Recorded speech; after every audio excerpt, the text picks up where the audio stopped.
ஓம் நம சிவாய வாழ்க. திரு அண்ணாமலையாரை போற்றி. ஓம் குரு வாழ்க. வணக்கம். நம்ம இன்றைக்கி இந்த வீடியோவில் பார்த்தீங்கன்னா மாசி மாத பலன்கள், அதாவது மாத பலன்களை தொடர்ச்சியாக பார்த்துட்டு வரோம்.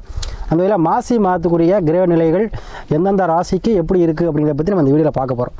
சரிங்களா? இப்போ நம்ம இந்த மாசி மாதம் பார்த்திங்கன்னா இந்த மேச ராசி பொதுவாகவே காலபுருஷனுக்கு முதல் வீடு சொல்லக்கூடியது தான் மேச ராசி. இந்த மேசராசி என்பது எப்போவுமே பார்த்திங்கன்னா ஒரு துடிதுடிப்போடு இருக்கக்கூடியவங்க, எதையும் வேகமாகவும் விவேகமாகவும் செய்யக்கூடியவங்க, எந்த ஒரு முடிவையும் இப்போ பட்டுன்னு எடுத்துருவாங்க, டிலே பண்ண மாட்டாங்க இந்த முடிவையும். அதே போல் தன்னை நம்பி வந்தவங்களையும் நல்லா என்ன பண்ணுவாங்க, நம்பிக்கைக்குரியவராக இருப்பாங்க. அதேபோல் நிறைய பேர் அதிகமாக யூனிஃபார்ம் போட்ட வேலை பார்ப்பாங்க. அதே போல் எந்த விஷயத்தையும் என்ன பண்ணுவாங்க, வீரதீர செயல்கள் அதிகமாக செய்வாங்க. ஒரு எல்லாரும் செய்ய முடியாத விஷயத்தை செய்யக்கூடியவங்களாக இருப்பாங்க. யாருன்னு பார்த்தா இந்த மேசராசி அன்பர்கள். ஏன்னா அவருடைய அதிபதி செவ்வாய் பகவான் எப்போவுமே வீரத்துக்கு சொந்தக்காரர். அப்போ இந்த வீரம் மிகுந்தவர்களாக இருப்பார்கள் இந்த மேசராசி அன்பர்கள். அதே போல் கோபமும் அதிகமாக இருக்கும்.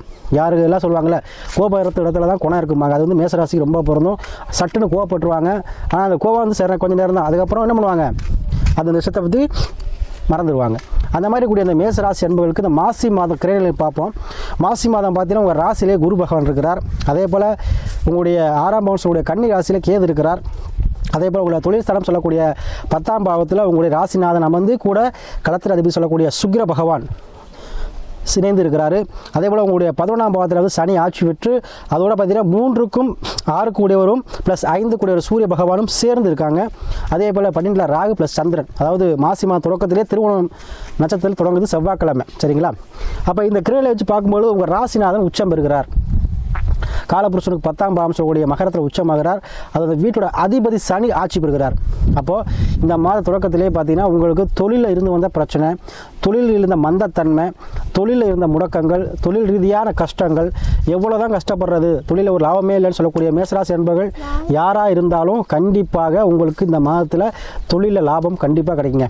ஏன்னா ஒரு வீட்டுக்கு போகிறோம்னா, வீட்டுக்கு போனோம்னா என்ன ஆகும், ஒரு வீட்டுக்கு விருந்தாளி போகிறோம்னா அந்த வீட்டில் உள்ள நல்லா இருந்தால் தான் நமக்கும் நல்லா உபசரிப்பாங்க. அதுபோல் உங்களுடைய ராசிநாதன் செவ்வாய் இருக்கக்கூடிய மகர வீட்டு அதிபதி ஆட்சி பெறுகிறார் லாபஸ்தானத்தில். அப்போ தொழில் அதிபதி, அதாவது தொழில்காரர் சொல்லக்கூடிய சனி பகவான். ஏன்னா தொழிலுக்கு எப்பவுமே ஒரு சனி நல்லா இருந்தால் தான் தொழில் நல்லா இருக்க முடியும். யாரும் ஒரு சொந்தமாக தொழில் பண்ணனாலும் என்ன பண்ணணும், சனி பகவான் நல்ல நிலையாக இருக்கணும். அத்தகைய சனி லாபத்தில் இருக்கும் பொழுது கண்டிப்பாக உங்களுக்கு தொழிலில் இருந்த பிரச்சனை, அப்புறம் மனை சார்ந்த பிரச்சனை, சகோதர வழியில் இருந்த பிரச்சனை, அப்புறம் மனைவிகிட்ட இருந்த பிரச்சனை. ஏன்னா சில சண்டை சச்சரவு சிலர் பிரிஞ்சிருப்பீங்க. சிலவங்க பார்த்தீங்கன்னா கருத்து வேறுபாடுகள் இருக்கும். சில பேர் பார்த்தீங்கன்னா வீட்டில் வந்து நாய்க்கடி பேய்க்குன்னு சொல்லக்கூடிய சண்டை சச்சரவாகவே இருக்கும். புருஷமாட்டி எப்போவே பார்த்தீங்கன்னா ஒரு வீட்டுக்கு போனால் நிம்மதியாக இருக்காது. அத்தை ஏறக்கூடிய விவசாயி வேறு தான் சரி, இந்த மாதத்தில் உங்களுக்கு கணவன் மனைவி வந்து அந்யோன்யம் அதிகரிக்குங்க. ஏன்னா உங்களுக்கு செவ்வாய் சுக்கிர இணைவு இருக்குது. அப்போது தாம்பத்தியம் சிறப்பாக இருக்கும். அதே போல் உங்களுக்கு வண்டி வாகன சேர்க்கை, ஏன்னா சுக்கிர பகவான். அப்போ மனைவி மூலமாக வண்டி மேலே சேர்க்கிறப்போ மனைவி பேரில் சொத்து பத்து வாங்கக்கூடிய சூழ்நிலை அமையும். மனைவி உங்களுக்கு வந்து இந்த மாதத்தில் வந்து நிறையா ஹெல்ப் பண்ணுவாங்க. மனைவி மூலமாக லாபத்தை அடைவீங்க.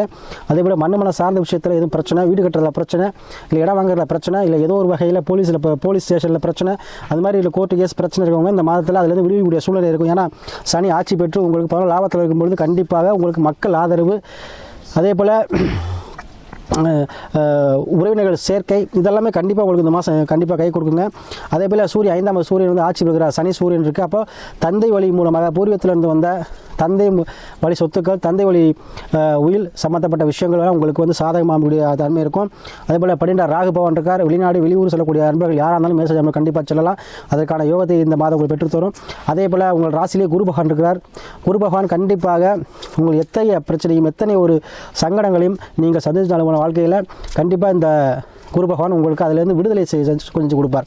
சரிங்களா? அதே போல் உங்களுடைய 3க்கும் 6 கூடியவர் வந்து உங்களோட 14ஆம் இருக்கும்போது கண்டிப்பாக முயற்சிகள் அனைத்து வெற்றியாகும். நீங்கள் எடுத்து வைக்கக்கூடிய எந்த ஒரு முயற்சியும் உங்களுக்கு சக்ஸஸாக முடியுங்க. உத்தியோகம் சார்ந்த விஷயங்கள், யாருக்கு உத்தியோகம் இல்லைன்னு சொன்னால் உங்களுக்கு உத்தியோகம் சார்ந்த விஷயங்கள் கிடைக்கும்.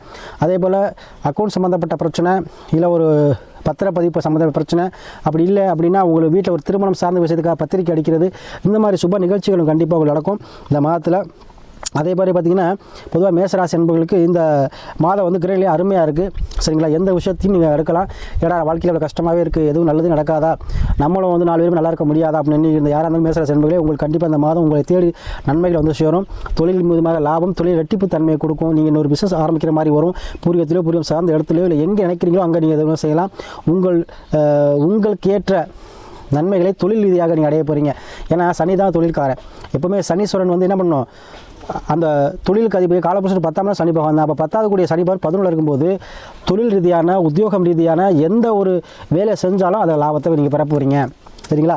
அதே போல் அதே போல் காலபுருஷனுக்கு 11 சனி ஆட்சி பெறும். அப்போ மறுமணம் சார்ந்த விஷயங்கள், யாருக்கெல்லாம் திருமணம் டைவர்ஸ் ஆகி பிரிஞ்சிருக்கீங்களோ உங்களுக்கு மறுமணம் சார்ந்த விஷயங்களும் இந்த மாதத்தில் நடக்க வாய்ப்புகள் இருக்குது. காதல் திருமணங்கள் வெற்றியில் முடியக்கூடிய வாய்ப்புகள் அதிகமாக இருக்குது. அதே போல் கணவன் மனைவி பிரிந்திருந்தவங்க, கருத்து வேறுபாடு இருக்கவங்க, கண்டிப்பாக நீங்கள் எண்ணிய எண்ணமெல்லாம் இழக்கூடிய மாதமாக இந்த மாதம் அமையுங்க. சரிங்களா? ஏன்னா உங்களுடைய ராசிபதி உச்சம். அப்போது உங்கள் உடலளவும் மனதளவும் தெம்பும் பிறக்க போகுது. நல்லா வைராக்கிய குணத்தோடு செயல்பட போகிறீங்க.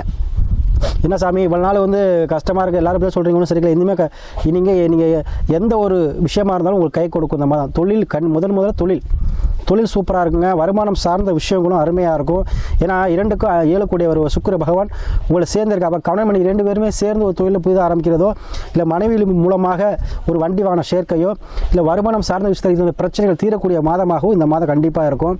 அதே போல் என்னதான் வாழ்க்கையில் வந்து எவ்வளோ பிரச்சனை சந்திக்கிறது, எப்போ விடிவு காலம் அப்படின்னு நினச்சிட்டு யாராக இருந்தாலும் சரி, உங்களுக்கு கண்டிப்பாக இந்த மாதம் விடிவு காலங்க கடன் அடைக்கக்கூடிய சூழ்நிலை உருவாக்கும். ஏன்னா ஒரு 14 சனி ஆட்சி பெறுகிறார். கடனை அடைக்கக்கூடிய சூழ்நிலை உருவாக்கி கொடுக்கும். ஏன்னா 6ஆம் அதிபதி பார்த்தீங்கன்னா உங்களுக்கு என்ன 11 வரார். அப்போ யாருக்கெல்லாம் கடன் மூலமாக கடன் வர வேண்டிய எதிர்பார்த்துட்டு கடன் வேணும் அப்படின்னு எதிர்பார்த்துட்டு யாராக இருந்தாலும் கடன் உங்களுக்கு கிடைக்குங்க. லோனு எதாக இருந்தாலும் கண்டிப்பாக உங்களுக்கு சேங்ஷன் ஆகும். அதன் மூலம் கடன் கொஞ்சம் அடைப்பீங்க. சரிங்களா? அதாவது மேசராசி என்பவர்களுக்கு மாசி மாதத்தில் எல்லா வகையிலுமே உங்களுக்கு அனுகூலமாக தான் இருக்குது. சரியா? பொதுவாக வந்து இந்த மாசி மாதம் பார்த்தீங்கன்னா உங்களை உடல்நிலை சீராகுங்க. உடலில் பிரச்சனை, மருத்துவமனை செலவு பண்ணிட்டுங்க சாமி, பிளட் இல்லைங்கிறாங்க, ரத்தத்தில் யாருக்கெல்லாம் அந்த ரத்த குறைபாடு, பிளட்டு கம்மியாக இருக்குது, சுகர் இருக்குது, பிபி இருக்குது, இந்த மாதிரி சொல்லக்கூடியலாம் அதுலேருந்து விடுபடக்கூடிய தன்மையை இந்த மாதம் பெற்றுத்தரும். அதே போல் லக்கணத்தில் குரு இருக்கிறார். கண்டிப்பாக கடவுள் ஆசி உண்டு உங்களுக்கு. கடவுள் தொழில் வழிபாடு செய்யுங்க. கடவுள் வழிபாடு செய்ய உங்களுக்கு அனைவருக்குமே வந்து நல்ல ஒரு நன்மையை செய்து தரும். அதே போல் மேசராசி திருச்செந்தூர் போயிட்டு வாங்க. அவசியம் திருச்செந்தூர் போயிட்டு வாங்க. குருவின் வடிவில் இருக்கக்கூடிய முருகப்பெருமான் இங்கே இருக்கிறார். அங்கே முருகனாக இல்லை, அவர் குருவாக இருக்கிறார். அப்போ மேசராசியில் குரு பகவான் இருக்கும் காலகட்டத்தில் நீங்கள் திருச்செந்தூர் போயிட்டு வாங்க. கண்டிப்பாக அனைத்து விஷயத்திலுமே உங்களுக்கு நல்ல நன்மையை கொடுப்பார். அதில் மேசராசி என்பதே உங்களுக்கு 100% இந்த மாதத்தில் நீங்கள் என்னதெல்லாம் நிறைவேறும், நல்ல நிலைமைக்கு வருவீங்க. வண்டி வாங்க சேர்க்கையோ, இல்லை ஒரு இடம் வாங்குறதோ, இல்லை சொத்து பத்து சேர்க்கையோ, இல்லை தொழில் ரீதியான பணம் வரவோ அனைத்துமே சூப்பராக இருக்குங்க. அதுபோல் உங்களுக்கு கிரகநிலை பார்த்துட்டு அதுக்கு ஏற்றப்பட முடிவெடுங்க. உங்களுக்கு அனைத்து விஷயத்திலுமே நன்மை தரக்கூடிய மாதமாக இந்த மாதம் அமையும்.